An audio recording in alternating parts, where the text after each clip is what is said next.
Maqaa Abbaa, kan Ilmaa, kan Hafuura Qulqulluu, Waaqa tokkoo, Ameen. Dhiifamaa fi tolummaa isaa nuuf baay'isee Waaqayyo Abbaan keenya akka baay'ina cubbuu keenyaa osoo hin taane akka tolummaaf akka dhiifama isaatti eegee tiksee hanga isaatti kanatti kan nu ga'e maqaan isaa qulqulluun guddaa kan galatoomeef kan ulfaate nuuf haa ta'u.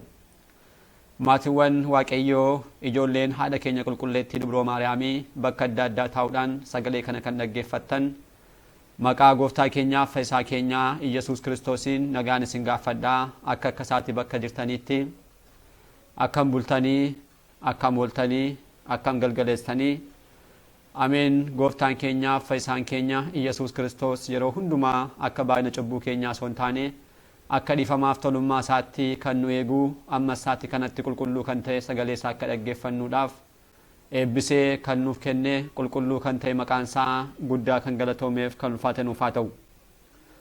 Akkasumas deessuu gooftaa keenyaa haadha hunduma keenyaa qulqulleettii Dubroo Maariyaamii yeroo hundumaa mirga ilma ishee dhaabbachuudhaan kan nuuf kadhattu qulqulloota ergamoota Waaqayyoo hojii isaaniidhaan qabsoo isaaniidhaan uumaa isaanii kan gammachiisan Waaqayyoos kan isaan kabaje qulqulloota abbootii keenyaaf harmoolii keenya hundumaaf akka kennaa isaaniitti galannii fi ulfinni isaaniif haa ta'u.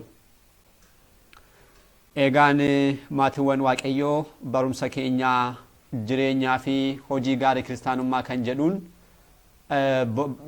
kutaawwan darban keessatti egaa boqonnaa lammaffaa eegallee hundeewwan hojii gaarii kiristaanummaa kan jedhuun kutaa jalqabaa boqonnaa kanaa kan ta'e abboommiiwwan kurnan kanneen jedhan eegallee isaan barachaa akka jirru egaa ni yaadattu.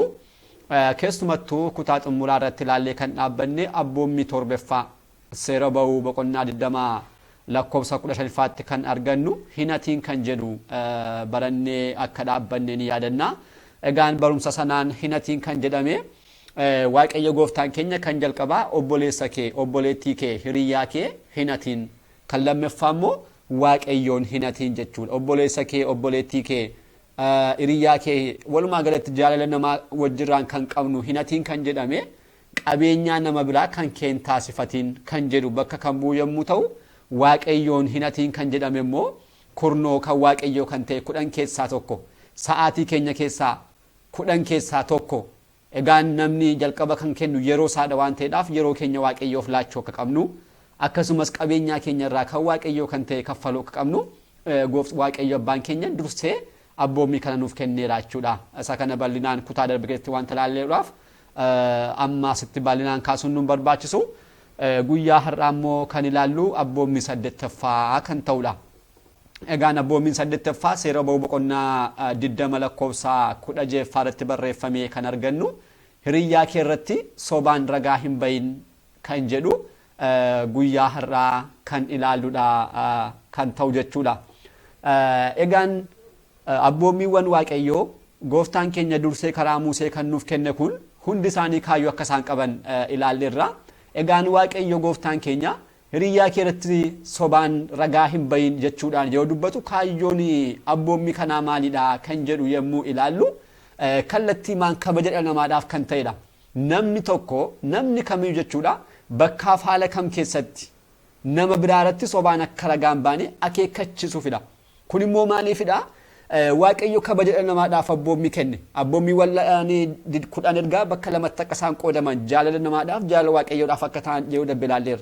Egaan nuti kabajni keenya kan kabajamu maqaan keenya kan kabajamu kabajni keenya jireenyi keenya kan nuuf eegamu karaa abboommii kanaa keessaa isa guddaatti abboommiin kun dhuguma kabaja namaa kan eegsisudha.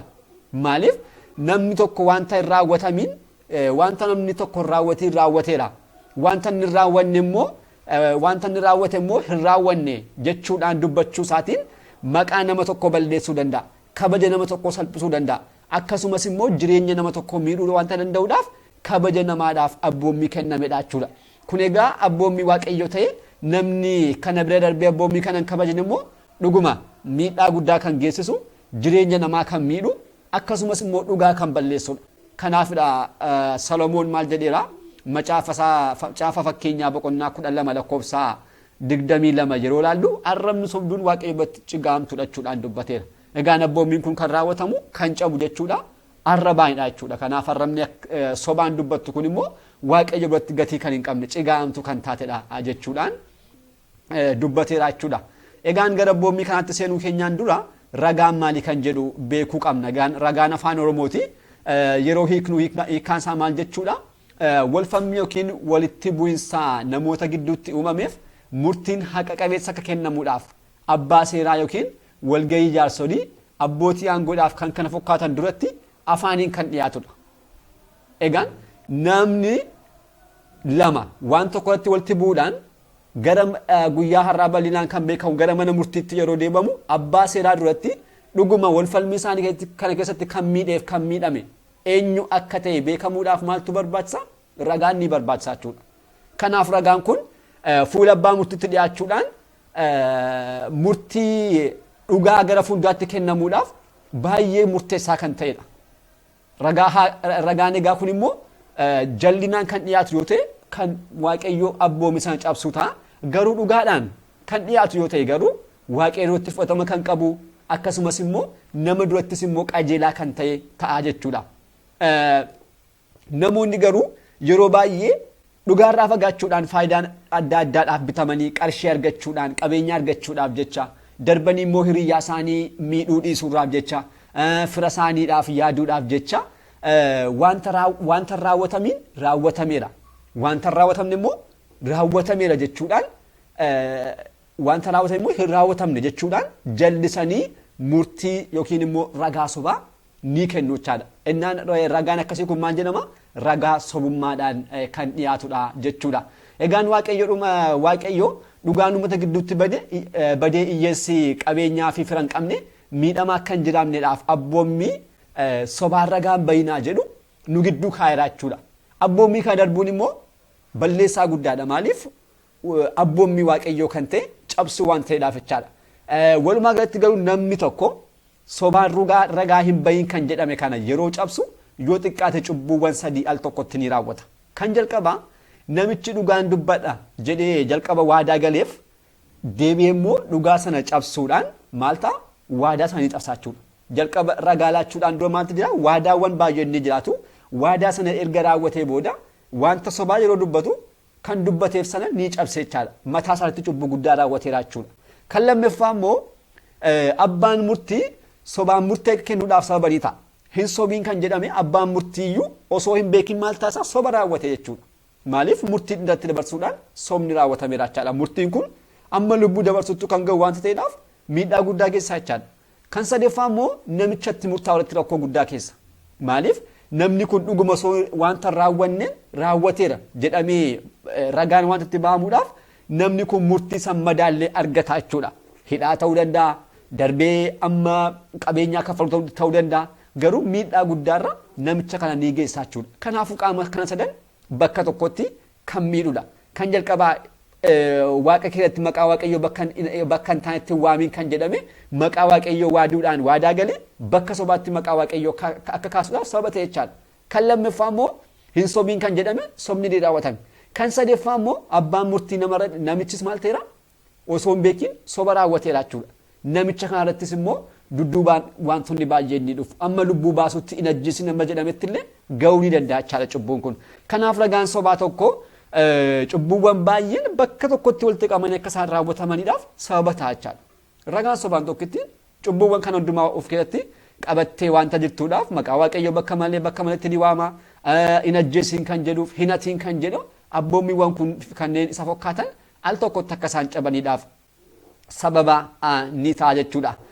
Waaqayyo warreen sobaan ragaa akkasii kennan dhuguma sona dabiin kan dhiisu miti. Kan ammoo seenaa soosinnaa fi barsoota warreen sobaarraati sirriitti ilaaluu ni danda'ama. Raajii Daani'el boqonnaa 13 yoo ilaallu soosinnaa ni arganna. Soosinnaa irratti barsoonni sobaa kun sobaan dhugaa irratti ba'an, ragaa irratti ba'an booda garuu kitaabichatti barreeffamee ni jira. Daani'el jechuudha irra deebiidhaan kan inni taasiseedhaan dhuguma ragaan isaanii ragaa sobaa ta'uudhaan itti beekame iddoo soosinnaan duudhaaf kaate bakka ishee jarreen kun lamaan duudhaaf gaaniiru jechuudha. Kanaaf waaqayyo akkasitti ni deebisaa jechuudha osoo hin adabiin hin dhiisu jechaadha. Ragaan egaan abboommiin sobaan dhugaa hin bayin jedhu kun ragaa sobaa kana agarsiisu qofa osoo hin taane kanneen biroos immoo sobaan kanneen raawwataman hundumaa of keessatti qabatee akka guddaa tokkotti taa'ee kan jirudha. Sobaan ragaa hin bahin kan jedhu kana jala wantoonni sobaan raawwataman hundumtuu as jalatti kanneen hammataman jechuudha.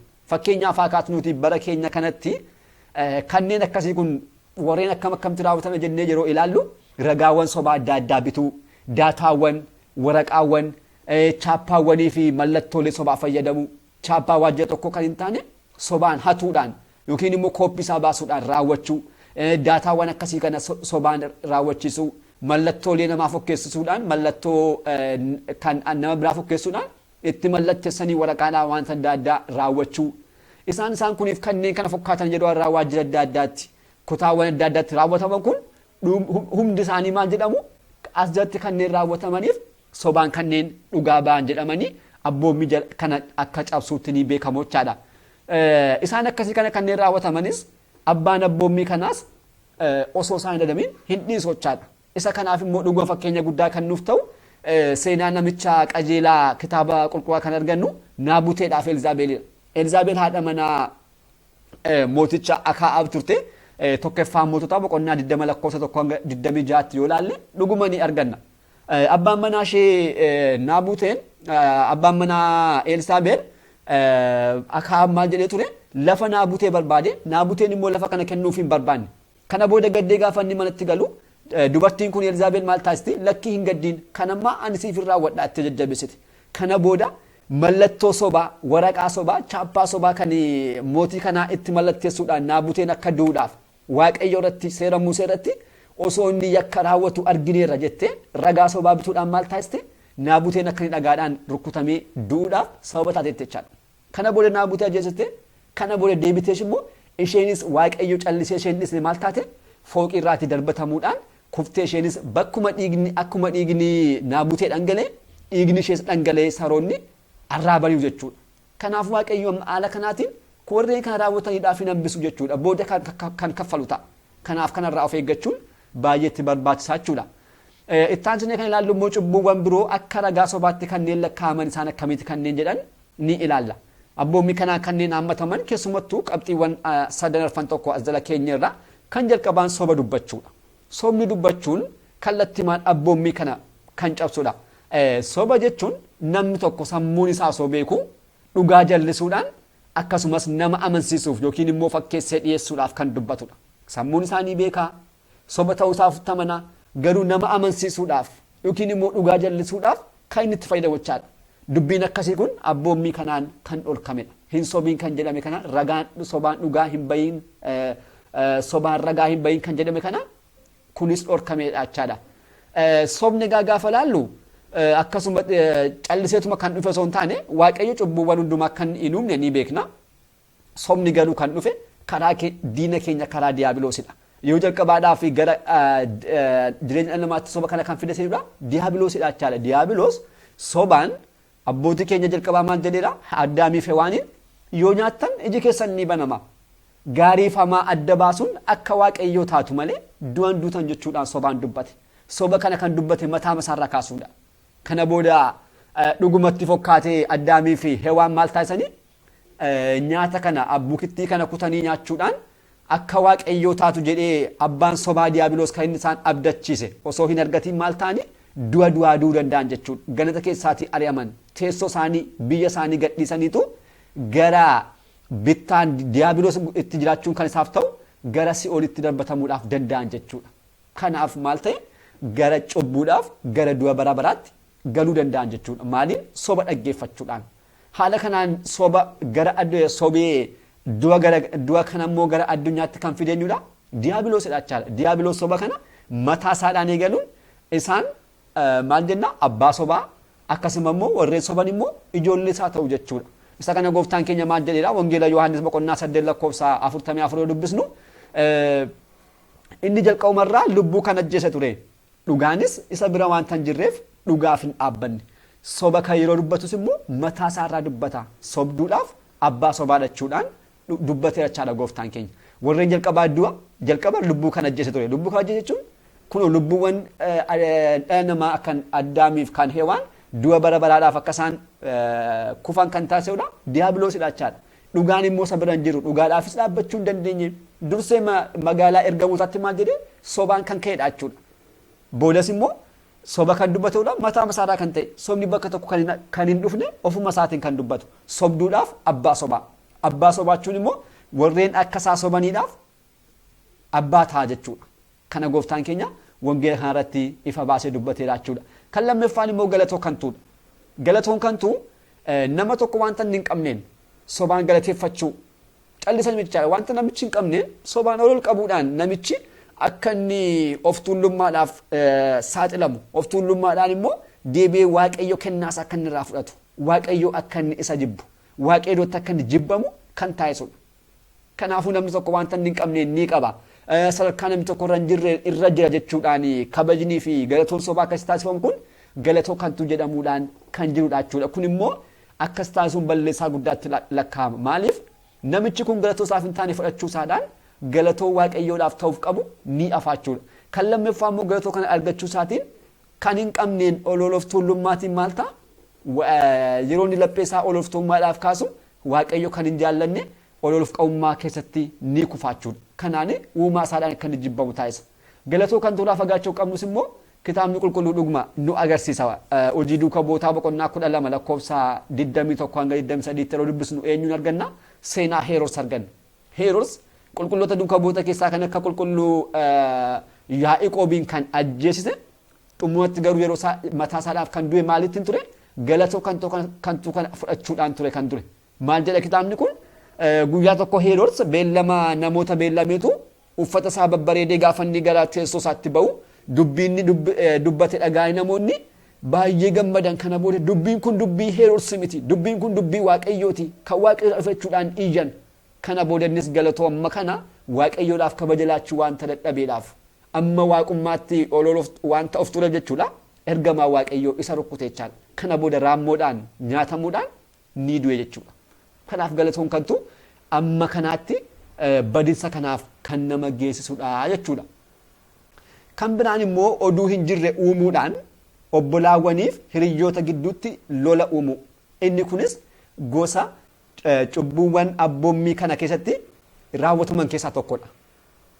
Egaan hiriyyoota gidduutti wanta hin jirre sobaan oduu uumuudhaan obbolaawwaniif hiriyyoota adda addaa adda baasuudhaan jireenya namootaa kanneen diigan akkasumas immoo gara fuulduraatti cubbuu biraadhaaf kan nama qopheessan kun dhuguma gatii isaanii kan isaan hin dhabne yoo ta'e illee garuu hojiin isaanii kun immoo abboommii kanaan kan dhorkamedha jechuudha.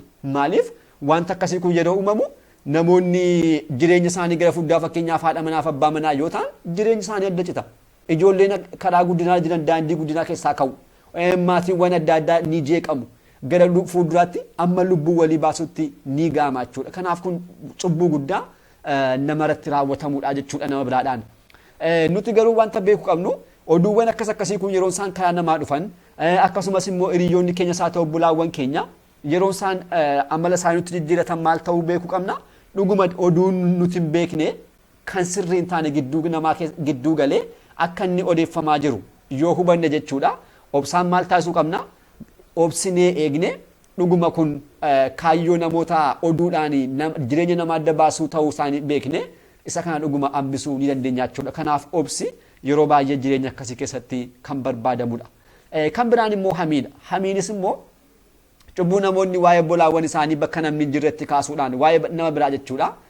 Gaarii isaa ta'u hamaas amala isaanii kaasuudhaan haasa'uudhaan odeessuudhaan cubbuu raawwatamudha.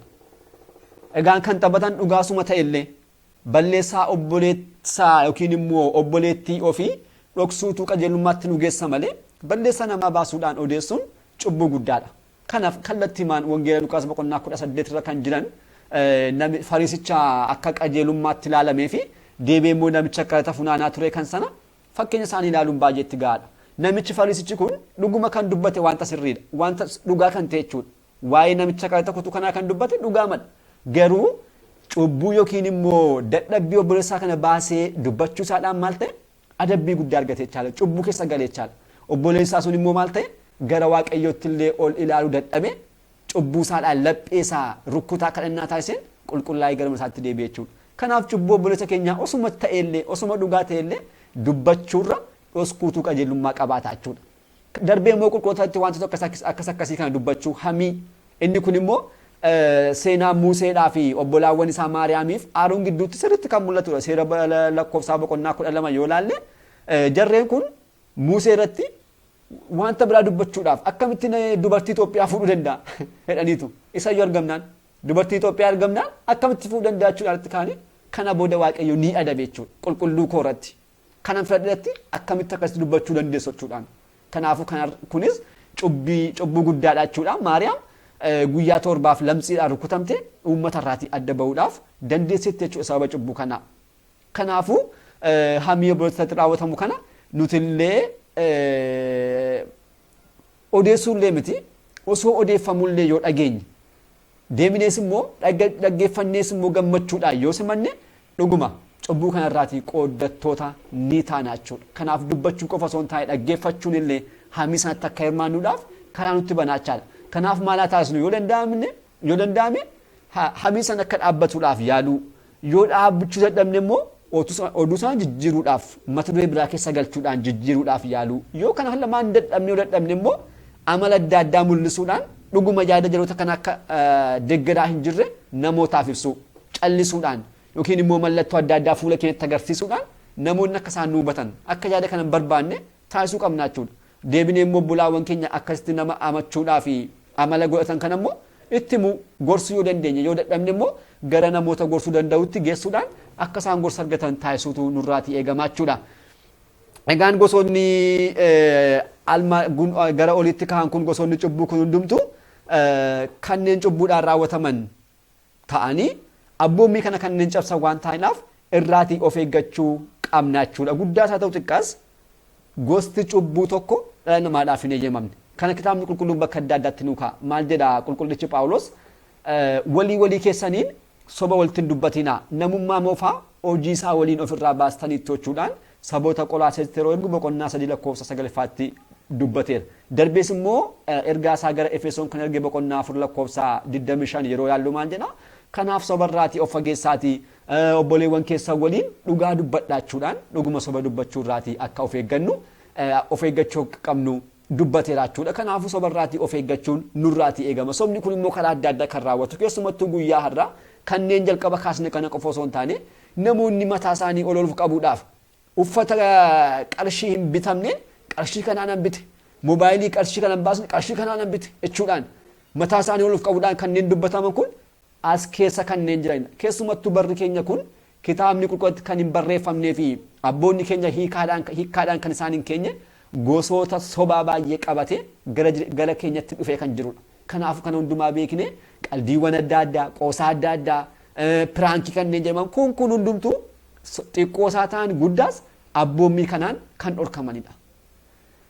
Egaan walumaa galatti cubbuu kana kan raawwatu adabbii isaa maali kan jedhu immoo ilaaluun nurraa eegama. Kana laallee barumsa keenya guyyaarraa asumaan xumurra. Egaan abboommii Waaqayyoo karaa qulqulluu adda addaadhaan kan armaanitti kan dubbisne kana karaa Musee kan kennaman karaa Phaawulosiin kakuu moofaatti kakwaalaatti karaa qulqulluu adda addaa waa'ee sobaa kan dubbataman kana hundumaa abboommii kana osoo beekuu dhiisee sobaan kan jiraatu bakka dhugaa soba kan dubbatu lubbuusaa guyyaa dhufaatii lammaffaa gooftaa keenyaatti abidda bara baraa kan ta'e abidda gahannamaadhaaf kan qopheessudha. Kana caqasa tokko kitaaba qulqulluutti kaasne ittiin xumurra. Mul'ata Yohaannis boqonnaa 21 lakkoofsa 8 maal jedha qoonni warreen lugnootaa warra amantaa hin qabne warra cigaa'amoo warra gumaa warra qoricha namatti taasisanii warra waaqa tolfamoo waaqessanii akkasumas immoo warra sobduu kuufama ibiddaa fi dhagaan balalchu keessanii ta'a. Kunis immoo du'a lammaffaa jechuudhaan kaasee du'a lammaffaa jechuun du'a lubbuu jechuudha. Kanaaf sobni cubbuuwwan kana duukaa irratti tarree tokko duudhaan kanneen soban si olitti gubachuudhaan booda immoo mootummaa Waaqayyoo kennamtummoo isaan immoo gara abidda gahannamaatti galuuf jiru jechuudha. Waaqayyo kanarraatiin waa oolchuu nama abboommii isaa eeguu kan dhageenya hundumaa hojiitti jijjiiree nama isa wajjirraan jiraannu boodas immoo karaa mirgaasaa kanneen dhaabbannu Waaqayyo nu haa taasisu. Barumsi keenya guyyaarraa amma kanaatti kan turedha. Kutaattaanuun abboommii sagaleeffaa hin hawwiin kan jedhu qabannee kan dhiyaanu ture kan dhiyaanudha kan ta'u abbaa sagalichaa kan ta'e Waaqayyo abbaa keenyaaf galanni isaaf haa ta'u. Kutaattaanuun hanga deebinutti nagaa Waaqayyootiin turtii gaarii galanni waaqayyoof